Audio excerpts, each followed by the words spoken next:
नमस्कार, मैं विष्णु। आप देख रहे हैं बीएफसी रिव्यू और आज मैं एक गाने के बारे में बताऊंगा जिस गाने का नाम है हाथ डलला खजाना में। जी हाँ, जो कि हमारे भोजपुरी के सुपरस्टार कहे जाने वाले रितेश पांडे जी का गाना है। जो कि इस गाने के बारे में मैं आपको बताऊंगा। तो चैनल में जो लोग भी नए हैं तो चैनल को सब्सक्राइब कर दीजिएगा और बेल आइकन दबा दीजिएगा ताकि भोजपुरी की हर छोटी खबर आप तक पहुंचती रहे। चलिए इस गाने के बारे में बताऊंगा जिस गाने का नाम है हाथ डलला खजाना में।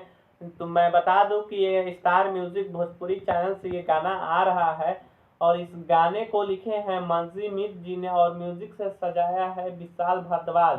वही कोरियोग्राफर की बात करें तो सुनील रॉक, जो कि रितेश पांडे के साथ बहुत सारे गाना किए हैं और वही फिल्म पुराना जोड़ी आ रहा है। तो आप लोग भी वीडियो को देखिएगा कल, यानी 1 मार्च को। आज ही कल मतलब जो भी अगर लोग देख रहा है वीडियो तो 1 मार्च का गाना आ रहा है, यानी आज ही के दिन।